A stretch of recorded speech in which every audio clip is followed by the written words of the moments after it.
James William Burns was born in Winnipeg in 1929. In 1935, the family moved to Tuxedo. In his early days, Jim was no stranger to trouble, or the strap, for that matter. I used to go home, my father was a surgeon, and complain about my hands swollen. I got no sympathy whatsoever.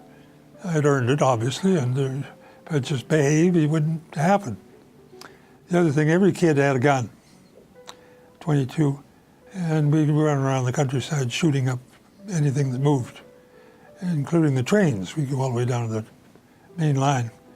So we'd fire at the cattle car, and got a great amusement out of the moose that would come out. And eventually that got discovered, and the RCMP came and took away all our guns and raised hell, and that was the end of that.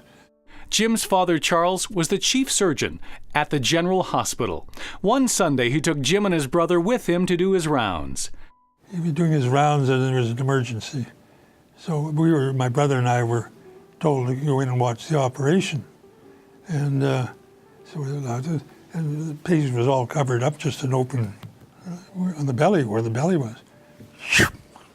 Got it open, and then pulled apart, you're looking into the belly. And I fainted, and fell over and hit the pan. All the instruments all over the floor.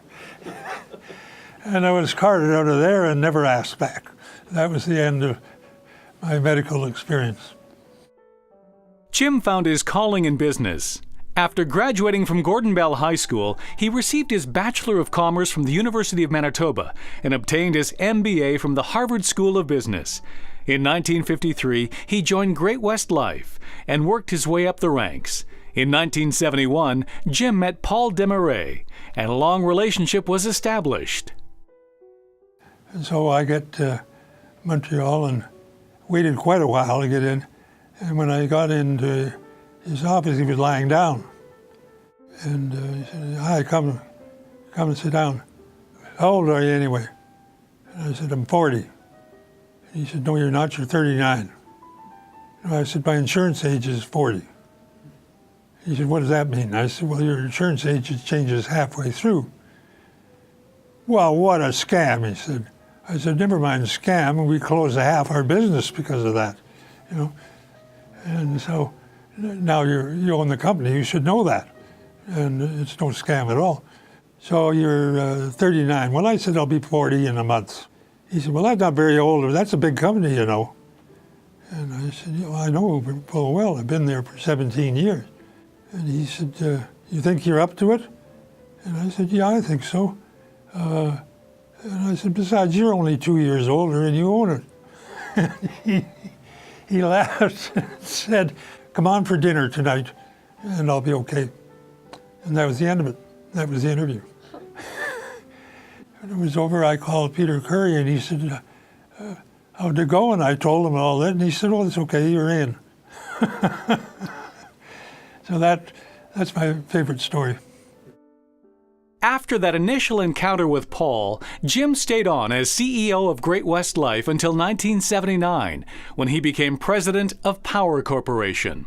An important legacy of Jim's was always having vision, and you could see that vision both in terms of the work he did within Great-West Life, but I've also seen that vision in the broader community.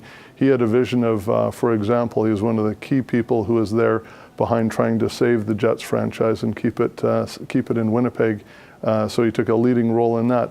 And while that didn't manifest itself in success in the short term, it manifested itself in success in the long term.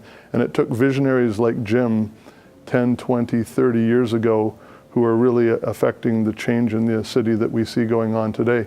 The other thing I note with Jim is his outreach in terms of the investment he's made in the community, both in terms of his time and his treasure in making things happen here in Winnipeg. An example of Jim making things happen was his involvement in the skateboard park at the Forks. Jim heard about a need for a skateboard park for kids to use instead of ramps and stairs in front of downtown buildings. Initially, he committed to $1 million, but the cost of the project ballooned. Anita Stenning was with Center Venture at the time of the construction. Jim was always more than about just the money. It was about the big picture, the vision. It was about making an impact for not just downtown, but for Winnipeg, for Manitoba. If we were going to do it, it was going to be world class. And so it wasn't enough to just be an investor. He needed to understand it. And he met with the designers from Vancouver. He read magazines about skateboard parks all around the world. So it's really been amazing. And he's been so humble through it. He hasn't wanted all the attention. And that's, again, a classic Mr. Burns. Yeah, I think Jim offered something to aspire to for sure, from the standpoint that he entered into the role as president and CEO as a very young man. He was under the age of 40 when he took on that role. And I would say anybody who grew up here in Winnipeg, as Jim did and as I did, you look to people who would have had their roots here in the city, and how did they make it? How did they get ahead? And I think Jim was an inspiration to a lot of leaders here in Winnipeg, but also an inspiration to the community, that this community can grow and develop really strong people like himself. You look at the Asper family, just amazing people who've grown out of the roots of Winnipeg and been able to really have an impact on the city and its economy and its business and its community at large. But I think what he really should be remembered for is the fact that during his long tenure, Power Corporation has maintained the head offices of Great-West Life and Investors Group in Winnipeg. And we owe a debt of gratitude for Jim Burns for that. He's fearless. I remember going skiing with him in Banff, and he was a good skier, and he joined the advanced school for a little bit of training. And the instructor insisted that everybody shoosh from the top of the hill right down to the steepest hill, right down to the bottom. And everybody tried. Nobody got beyond the halfway mark except for Jim Burns. And he went all the way to the bottom.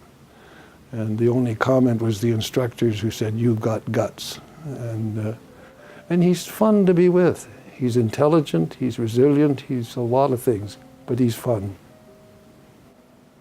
Jim Burns is one of those special treasures. I get emotional just thinking about it. I've had the blessing of being able to work with him and be his friend, as I said, for more than 15 years. I think it's wonderful that we are now shining a light on him in this way, because he's very humble and doesn't like that attention. So I really thank the organization. I thank Junior Achievement for being the wise organization, for convincing him, and congratulations on doing that, because this is not something that Jim likes to do. He likes to shine the light on other individuals and other organizations and be there to support them in their success. So I am just honored and thrilled that this recognition is being bestowed on him, because he is so deserving of it.